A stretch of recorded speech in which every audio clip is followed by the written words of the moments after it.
This is the Boxing District. And this is our predictions for boxing in 2021. So, how this is going to work is that I'm going to make some predictions about what I think will happen in different weight classes in boxing over the next year. And then at the end of the year, we can come back to this video and see how right, or more likely how wrong, I actually was. This should be a bit of fun, and I suppose I fancy myself as someone who knows a bit about boxing, so I'm sure I will be totally humbled about that when we look back at this in 12 months. The world of boxing is crazy, and everything can change in 12 months. So let's see what I can do. I'm going to talk about most of the different weight classes, but not quite all of them, because I don't really know anything about light flyweight, and I doubt many of you will either. Anyway, without further ado, as you can see, I'm starting at super flyweight, the lowest weight class I'm going to talk about, and working my way up. And my main prediction at super flyweight is redemption for Roman Chocolatito Gonzalez. I think he's going to beat Estrada. I assume they'll have a rematch clause and go again. I think he beats him again. He's done it once before. I think Chocolatito is going to come out with 3 wins in 3 fights against Estrada. And then I think they're going to sign the Rungvisai rematch. Probably won't get that done till 2022, but these 3 are just amazing. I want them to just fight for years and years and years. If you're not following super flyweight, you need to get onto it. Yeah, it's a lightweight class, but there is amazing fighting going on. Amazing. Check out super flyweight 2021. On to Bantamweight, and I, of course, think Naoya Inoue is going to become undisputed champion. I mean, does anyone really think anyone's going to touch him at this division? He's going to beat Casemiro for the WBO championship, then beat Ubali to become undisputed champion. And I think Guillermo Rigondeaux will actually rise through the division, and he might squeeze in a fight with Inoue in 2021, or maybe early 2022, but obviously Inoue is going to beat Rigondeaux too. This guy is untouchable at 118 pounds. And actually, as a little 2022 prediction, I think one of the 3 from super flyweight will come up and challenge him too, but again be beaten. No one at bantamweight can stop the beast from the east, Naoya Inoue. At featherweight, I am predicting a mega year for Josh Warrington after not even fighting in 2020 once. I think he's going to beat Kanju in a 12-round war at Ellen Road to unify the world titles, and then I think he's going to go and make his American debut and beat Gary Russell Jr. In the meantime, Jazza Dickens is going to lose to Navarrete on a close decision, and then Dickens will fight Kid Galahad and lose that too. Galahad will be mandatory for Navarrete in 2022. Obviously, Kid Galahad is mandatory for Josh Warrington, but they're both promoted by Eddie Hearn, so I think Hearn's just going to quietly slot him down the WBO route rather than have to have a tricky domestic fight with Josh Warrington, a potential banana skin. At super featherweight, I think Carl Frampton will be retired by the end of the year, but not before becoming a 3-weight world champion by beating Jamel Herring, and then losing to his mandatory challenger Shakur Stevenson. I think he won't have a rematch clause with Herring. I'm not certain. If he does, that pushes his prediction back a little bit, but the fundamental fact is I think Carl Frampton becomes WBO super featherweight champion, then loses it to Shakur Stevenson and retires. In the meantime, Miguel Berchelt and Oscar Valdez go to Berchelt just about comes out on top. Then Berchelt and Stevenson look to unify in 2022 on the way for Shakur Stevenson to become one of the biggest stars in American boxing. I think he's going to be absolutely huge. I don't think he's going to stop losing. Eventually, I think Stevenson goes to lightweight, has some super fights there. But yeah, this year will be the first year of Shakur Stevenson becoming an absolute megastar of boxing. At lightweight, yes, I am predicting Vasyl Lomachenko, the 2-time Olympic gold medalist, to lose again and retire.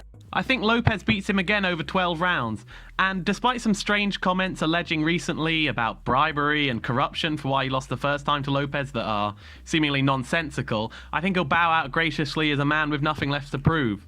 Also, the winner of Garcia vs Campbell, I think, beats Devin Haney to become WBC lightweight champion.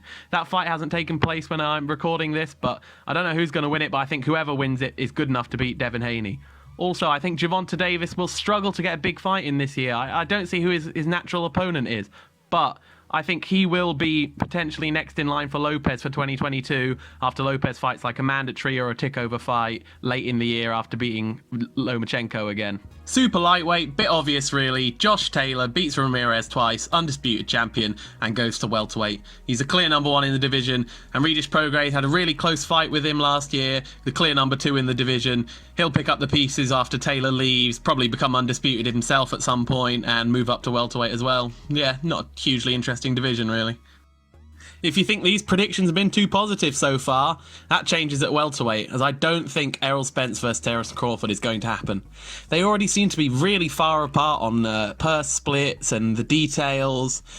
Crawford seems to be pretty insistent on a 50-50 split, both as champions, whereas Spence is pushing for like 70-30, and I don't think either side would compromise on 60-40. So I just think the politics are just going to get in the way of this one, and especially 2021, I don't think we're going to see it. I assume Spence would then go on to fight Pacquiao because they're both under the same promotional banner, even though apparently there's been a lot of talk of Pacquiao fighting Crawford, so I don't know how that's going to happen. But I think Spence beats Pacquiao, and then all the pressure is going to be on Crawford as the reason people are going to assume, they're going to use the Pacquiao fight as evidence that Crawford has ducked it. Rightly or wrongly, that's what they're going to say.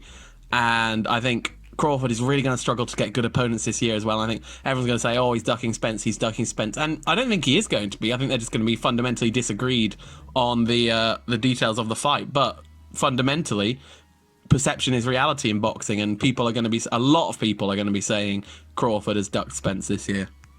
At middleweight, I see Golovkin beating Andrade to unify the IBF and WBO world titles before leaving to super middleweight for reasons I'll explain in the next section. Then I think Chris Eubank Jr. is going to become WBA champion, beating Ryota Murata somehow. But later in the year, I also think Jamal Charlo will absolutely flatten Eubank Jr. to become unified middleweight champion and the new clear #1 middleweight. I think Charlo stops him within 8 rounds.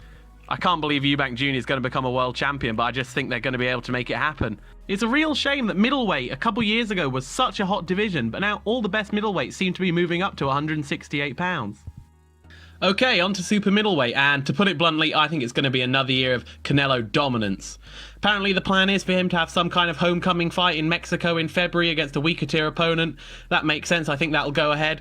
But then Cinco de Mayo weekend in May, he'll fight Billy Joe Saunders and beat him. Billy Joe Saunders is a good fighter. He looked amazing against David Lemieux, but he hasn't fought enough and he's too inconsistent. Billy Joe Saunders is quick, but Canelo's quicker and stronger. I see Canelo getting the job done there relatively calmly.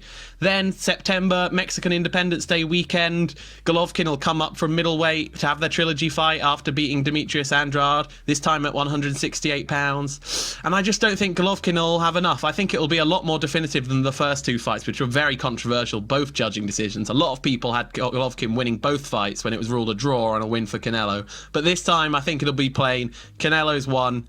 He'll be an absolute super. Canelo will have cleared out another division, now middleweight and super middleweight. Also, I think Golovkin will probably retire after the trilogy fight with Canelo. I don't think there's much else left to fight for. It seems to be the only thing that's driving him right now. And then later in the year, Billy Joe Saunders and Callum Smith will have an absolutely great British domestic fight to see who's the best British super middleweight on the planet. So yeah, what a year for Canelo Alvarez. And a legend in Gennady Golovkin retires. It's going to be all go at super middleweight this year. So light heavyweight, not the most star-studded division right now, but I think we'll get to see a great face-off between Beterbiev and Bivol, the all-Russian clash, and I think it'll happen in Moscow. An outside prediction, I think President Vladimir Putin will be at ringside to watch that one. I think Beterbiev gets the job done there. He's the more complete fighter, and he's a savage finisher, and I think he'll be able to get the best of Bivol. They might have a rematch, but either way, Beterbiev will be the clear #1 light heavyweight. I also think Anthony Yarde will bounce back relatively well. I think by the end of the year, he'll have beaten Lyndon Arthur in a rematch, but I don't see a fight with him and Joshua Buatsi emerging anytime soon now. And I think Canelo, after a dominant year at super middleweight, will think about going back to 175 to challenge Beterbiev in 2022. Cruiserweight is such a great division with great fighters in it, but it just doesn't have the spotlight right now. After Alexander Usyk came through like a whirlwind and won all the belts and left, the division has really struggled to find its feet over the last couple of years. The one bright spark has been the rise of former Olympian Lawrence Okolie, who will win his first world title in 2021. He was actually meant to fight for the world title at the end of 2020 on Anthony Joshua's undercard, but Glowacki had to pull out due to coronavirus. That fight goes ahead in 2021 and Okolie wins it to become a world champion. Meanwhile, Maris Bridis and Makwabu will continue to have great fights, but there just won't be enough spotlight on the division, and I don't see them pushing that hard to unify. Although I do think, by the end of the year, after a couple title defences, Lawrence Okolie will sign to unify with WBC champion Gul Amarian in 2022 on his road to becoming undisputed cruiserweight champion. On to heavyweight, the blue ribbon division, and I think the biggest fight in boxing today is going ahead in 2021. Tyson Fury will face Anthony Joshua for the undisputed heavyweight championship of the world, and I think Fury's going to beat him over 12 rounds by unanimous decision. After that, I think they'll sign the rematch, either for late in 2021 or maybe early 2022. But either way, the WBO will then strip Tyson Fury of their title and allow Alexander Usyk to win it by beating Joe Joyce to become the only third ever cruiserweight and heavyweight world champion. Meanwhile, Dillian Whyte will bounce back well from his defeat against Alexander Povetkin in 2020 by beating Povetkin in their rematch early in the year and then beating Deontay Wilder later in the year to become the WBC mandatory again. This is going to be an absolutely amazing year of heavyweight boxing. I mean, even Tyson Fury versus Anthony Joshua alone would deliver that. But I think there are going to be so many great fights. There's so much talent in the division. Joyce, Usyk, Povetkin, Parker, Ortiz, Ruiz, the list goes on. There is so much heavyweight talent and we're going to get so many amazing fights this year. And the world is just going to stop and stare for Joshua versus Fury. That is going to be such a huge sporting event and it's going to be great for boxing fans. And I think it'll be an absolutely tremendous fight. I think people are writing Joshua off too much in that fight. I definitely think Tyson Fury will get the job done, but I think Joshua will make it really hard. He's a really talented boxer and he's got a lot of power and strength. And then they've got the rematch, and then the winner of that can fight Usyk, and the winner of that can fight White. There's so many options, and there's so many great fights in the heavyweight division right now. This is going to be a great couple of years with so many entertaining fights. I think this is going to be an absolutely amazing year for women's boxing too. I think Katie Taylor will beat Jessica McCaskill near the start of the year at super lightweight. Savannah Marcel and Clarissa Shields will have two great fights, trading wins with each other. Terry Harper will get a win over Natasha Jonas in a rematch. Rachel Ball will beat Ebony Bridges, and Katie Taylor at the end of the year will beat Heather Hardy. I think it's going to be an amazing year for women's boxing. The sport's just going to grow and grow. There's so many top female fighters right now, and I think it's going to be the best year for women's boxing ever. So that's the end of my boxing 2021 predictions. What do you make of it? Some of the big ones are Tyson Fury beats Anthony Joshua to become undisputed heavyweight champion.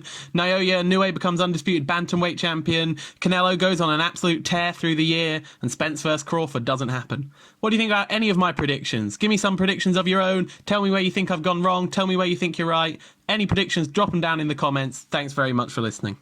Feel free to drop the answer to any of those questions down in the comments. And please do subscribe if you can, because we're just starting out as a channel and would really appreciate the support. And I'll see you next time you decide to visit the Boxing District.